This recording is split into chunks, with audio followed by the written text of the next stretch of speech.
শেখ হাসিনা জুলুম করেছে মানুষের উপরে, জুলুম করার কারণে আমার আল্লাহ রব্বুল ইজ্জতুল জালাল তাকে বেইজ্জতির সাথে এই বাংলাদেশের জমিন থেকে একেবারে ভারতে দিল্লি পার করে দিয়েছে। জোরে বলেন সুবহানাল্লাহ।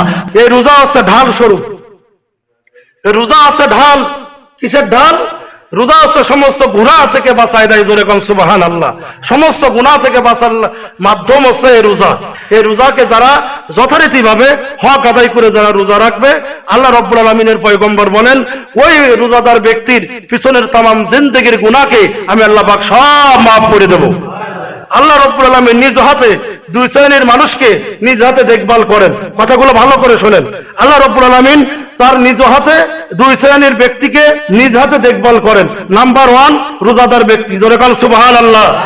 আর 2 নম্বর হলো জুলুমকারী। 2 নম্বর হলো জুলুমকারী। দেখেন জুলুমকারীর কথা সব জায়গায় আছে। যারা রোজা রাখবে আল্লাহ পাক তাদেরকে নিজ হাতে পুরস্কার দান করবেন। জোরে বলেন সুবহানাল্লাহ। কোন ফেরেশতার মাধ্যমে দেবে না। নামাজ আদায় করেছো, আল্লাহ পাক বলবে হে ফেরেশতারা নামাজ আদায় করেছে আমার ওই বান্দা, আল্লাহ পাক ফেরেশতার মাধ্যমে ওই নামাজি ব্যক্তির সওয়াব ফেরেশতার মাধ্যমে পুরস্কার ফেরেশতার মাধ্যমে দেওয়া হবে। কিন্তু রোজাদারদের একমাত্র রোজাদার ব্যক্তির পুরস্কার আমার আল্লাহ পাক নিজ হাতে দান করবে। জোরে বলেন সুবহানাল্লাহ। আর হলো জুলুমকারী, যারা জুলুম করবে মানুষের উপরে, যারা জুলুম করবে অন্যায়ভাবে, যারা জুলুম করবে তাদের উপরে ডাইরেক্টলি আল্লাহ পাক নিজ হাতে দেখভাল করেন। ফিরাউন অনেক জুলুম করেছিল, দীর্ঘ 950 বছর সে রাষ্ট্র শাসন করেছিল, তার ইচ্ছা মতো দেশ শাসন করেছিল। মানুষ যারা ফিরাউনের বিরুদ্ধে চলে গিয়েছিল ফিরাউন তাদেরকে হত্যা করেছে। ছোট ছোট নাবালক বাচ্চা যারা দুনিয়ার জমিনে ছেলে সন্তান ভূমিষ্ঠ হয়েছিল তাদেরকে হত্যা করার নির্দেশ দিয়েছিল এই জালেম ফিরাউন। আল্লাহ রাব্বুল আলামিন এই ফিরাউনকে লোহিত সাগরের মধ্যে ডুবায়া তাকে দুনিয়া থেকে একেবারে কাদা এবং পানি খাওয়াইতে খাওয়াইতে সুপনি খাওয়াইতে খাওয়াইতে আল্লাহ পাক এই জুলুমবাজকে দুনিয়া থেকে বিদায় করে দিয়েছে। জোরে বলেন সুবহানাল্লাহ।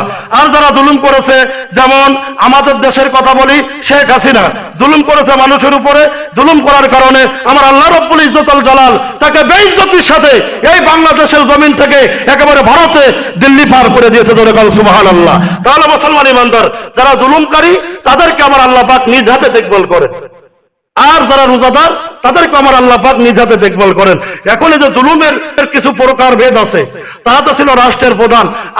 আপনি আমি যারা এলাকার ভিতরে বসবাস করি, এলাকার কিছু মোড়ল আছে, এলাকার কিছু বিচারক বৃন্দ আছে, তারা কিন্তু তার অধীনস্থ ব্যক্তিদের উপরে জুলুম করে। আপনি বড়, আপনার ছোট ভাইয়ের উপরে আপনি জুলুম করতেছেন। অনেক জায়গায় দেখা যায় এই যে মসজিদে যে তারাবির টাকা আদায় করা হয়, তাই না?